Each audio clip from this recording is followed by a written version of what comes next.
Ada aturan main baru nih di dunia pendidikan Indonesia. Dan ini penting banget karena bakal mengubah cara kita semua memandang proses belajar di sekolah. Yuk kita bedah bareng-bareng isi peraturannya biar lebih gampang dipahami.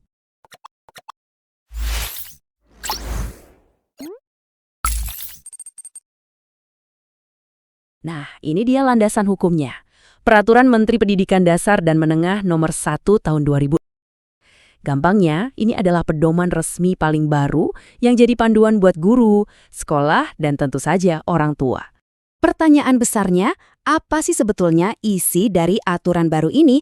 Apa yang bikin beda dari yang sebelumnya? Tenang, dalam beberapa menit ke depan kita akan kupas tuntas poin-poin kuncinya. Kenapa sih harus ada peraturan baru? Jawabannya simpel. Adaptasi.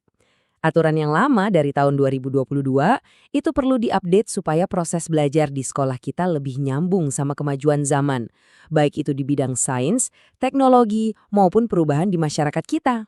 Oke, biar lebih terstruktur, ini dia rangkuman singkat dari apa yang akan kita bahas.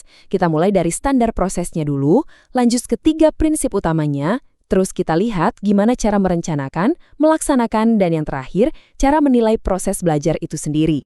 Oke, kita masuk bagian pertama. Standar proses pendidikan baru.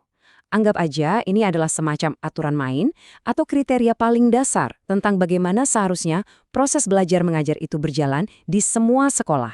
Menurut pasal 2 di peraturan ini, seluruh standar proses itu intinya berdiri di atas 3 pilar utama, perencanaan, pelaksanaan, dan penilaian. 3 langkah ini jadi fondasi dari semua kegiatan belajar di kelas. Yuk kita lihat satu persatu. Sekarang kita masuk ke jantung peraturannya nih. 3 prinsip pembelajaran utama. Inilah filosofi yang harus jadi ruh dari setiap kegiatan belajar mengajar di kelas. Prinsip yang pertama, berkesadaran. Maksudnya apa? Artinya, siswa itu belajar bukan karena disuruh-suruh, tapi karena mereka sadar dan paham apa tujuan mereka belajar. Ini yang bikin mereka jadi lebih aktif dan bisa ngatur cara belajar mereka sendiri. Prinsip kedua, bermakna. Nah, ini penting banget. Pelajaran di kelas tuh nggak boleh cuma jadi hafalan mati. Siswa harus bisa melihat hubungannya dan menerapkan apa yang mereka pelajari di kehidupan sehari-hari. Jadi ilmunya beneran kepake. Dan yang ketiga, nggak kalah penting, menggembirakan. Siapa bilang belajar harus kaku dan bikin stres? Peraturan ini justru menekankan pentingnya menciptakan suasana yang positif, seru, tapi tetap menantang. Biar siswa semangat dan menikmati proses belajarnya.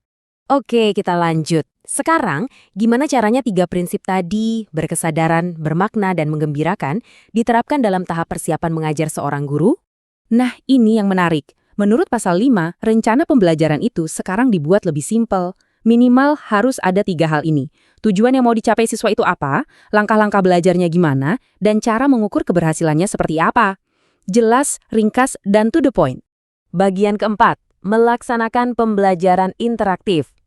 Nah, disinilah rencana yang udah dibuat tadi dihidupkan di dalam kelas.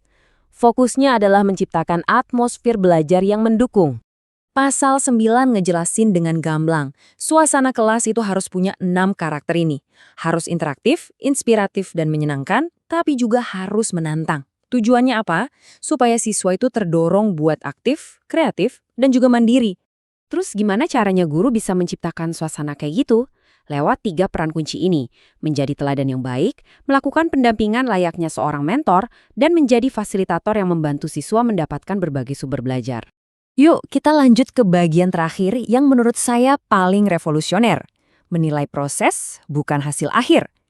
Ini benar-benar sebuah pergeseran cara pandang yang fundamental dalam pendidikan kita. Jadi, poin utamanya adalah penilaian itu bukan lagi cuma soal angka di rapor. Menurut pasal 15, penilaian itu sekarang fungsinya seperti cermin untuk refleksi. Tujuannya untuk memperbaiki seluruh proses, mulai dari perencanaan sampai pelaksanaannya. Dan ini wajib dilakukan minimal 1 kali setiap semester. Kalau fokusnya ke proses, lalu siapa aja dong yang terlibat menilainya? Jawabannya nunjukin semangat kolaborasi yang kuat banget. Coba lihat, penilaian sekarang jadi kerja gotong royong.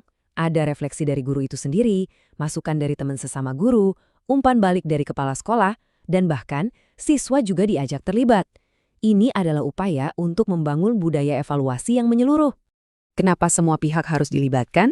Tujuannya jelas banget seperti yang tertulis di pasal 17-19, yaitu untuk membangun sebuah ekosistem di mana semua orang bisa saling belajar, bekerja sama, dan merasa punya tanggung jawab bersama atas kualitas pembelajaran.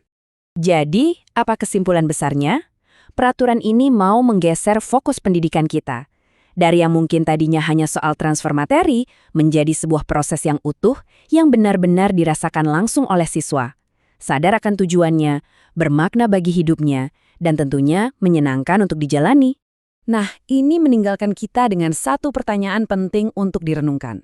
Peraturannya sudah ada di atas kertas, tapi bagaimana kita semua, sekolah, guru, dan juga orang tua bisa bahu-membahu untuk benar-benar menghidupkan semangat ini di setiap ruang kelas? Itu adalah pekerjaan rumah kita bersama.